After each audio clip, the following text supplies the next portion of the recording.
দিনটো সঁচাকৈ পবিত্ৰ দিন। মই চলাপথাৰ বৌদ্ধ বিহাৰৰ সমীপত আছোঁ। তাত মাইক্ৰ'চফ্টৰ উপলক্ষে যি অনুষ্ঠান আছিল, মই বতৰৰ প্ৰতিকূল অৱস্থা স্বত্বেও আজি যথেষ্ট ৰাইজ গোট খাইছে। এই পবিত্ৰ দিনটোত এই পৰম্পৰাগত এই তাইক খামিয়াং জাতিৰ যি পবিত্ৰ উৎসৱ মাঘী ফাগুনী দিনাৰ আয়োজন কৰা হয়। প্ৰতি বছৰে এনেধৰণে এই অনুষ্ঠানটোৱে আমাৰ এই জাতিটোৰ মাজত সদ্ভাৱ সম্প্ৰীতি কঢ়িয়াই আনে আৰু পৰম্পৰা যিখিনি ঐতিহ্য এইখিনি ধৰি ৰখা এইটো এটা অনুষ্ঠান। ভগৱান বুদ্ধই এই দিনটোতে তেওঁ যি ঘোষণা হৈছিল, তেখেতে বহাগ বিহুৰ আগতে তেওঁ যি পৰিনিৰ্মাণ মানে আমি আত্মজা পৰিনিৰ্মাণ মানে আত্মজাহৰ যি ঘোষণা কৰিছিল, সেই মই সকলোৱে এই দিনটোত খুব সুন্দৰকৈ উল্লাসমাৰে পাতে আমাৰ টাই বৌদ্ধ ধৰ্মাৱলম্বীসকলে। গতিকে এইটো পবিত্ৰ ধৰ্ম, সত্য ধৰ্ম আৰু এই সত্যই ভগৱান, এই কথাটো আমি সকলোৱে জানো। তেওঁলোকে এইবিলাক বিশ্বাস কৰে। এটা শক্তিশালী আৰু তেওঁলোকৰ মাজত পৰম্পৰা আছে, সংস্কৃতি আছে আৰু উঠি অহা প্ৰজন্মই এইবিলাক শক্তিশালী ৰূপত ধৰি ৰাখিছে আৰু ই হ'ল এই জাতিটোৰ আৰু আগুৱাই নিয়াৰ ক্ষেত্ৰত যথেষ্ট অৰিহণা যোগায়। মই আজি এই দিনটোত সকলোকে শুভেচ্ছা জনালোঁ।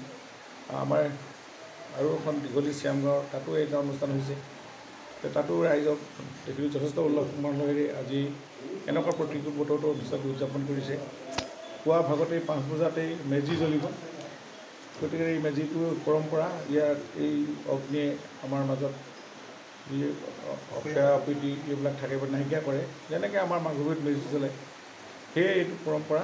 মই ভাবোঁ আজি এই অঞ্চলবিলাক এনেধৰণে সাংস্কৃতিকভাৱে আগবাঢ়িব, জাতিটোক ভাল পাওক আৰু সকলোৱে সুখে থাকক। ভগৱানে বুদ্ধই কৃপাকৰক য'তে আছে তাৰ পৰাই শক্তি দিয়ক, মই তাকে কামনা কৰিছোঁ। হয়, আজি আমি চলাপথাৰ শ্যামগাঁৱৰ সমূহ ৰাইজে মিলি মাইক্ৰ'চুমফাই উৎসৱ আমি আজি উদযাপন কৰিছোঁ। মাইক্ৰ'চুমফাই যিটো আমাৰ অৰ্থ সেই কথাটো সকলোৱে গম পায় যে খৰি দম কৰি পেলাই জ্বলাই দিয়া, সেয়াই হৈছে মাইক্ৰ'চুমফাই। আৰু এই মাইক্ৰ'চুমফাই এটা বিশেষত্ব আছে। এই মাইক্ৰ'চুমফাইটো ভগৱান আমাৰ বুদ্ধৰ লগত এটা জড়িত কাহিনী আছে।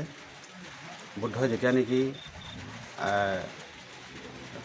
গম পাইছিলে যে তেখেতে আৰু অহা বহাগী পূৰ্ণিমাত যেতিয়া তেওঁৰ মৃত্যু হ'ব বুলি তেখেতে গম পাইছিলে, তেতিয়া এই মাঘী পূৰ্ণিমা দিনটোতে তেখেতে মৃত্যুৰ কথা ঘোষণা কৰিছিলে যে মই বহাগী পূৰ্ণিমাৰ দিনটোত মোৰ মৃত্যু হ'ব। আৰু সেয়েহে ভিক্ষু সংঘই এই আজি মাঘী পূৰ্ণিমাৰ দিনটোৰ পৰা বহাগী পূৰ্ণিমাৰ দিনটো তেখেতৰ মৃত্যু হোৱালৈকে তেখেতক পৰ দি ৰাখিছিলে। তো এয়াই হৈছে মাঘী পূৰ্ণিমা, পবিত্ৰ মাঘী পূৰ্ণিমা। আজি আমাৰ চলাপথাৰ শ্যামগাঁৱৰ সমূহ ৰাইজে মিলি আজি উদযাপন কৰিছে। এয়াই হৈছে মাঘী পূৰ্ণিমা।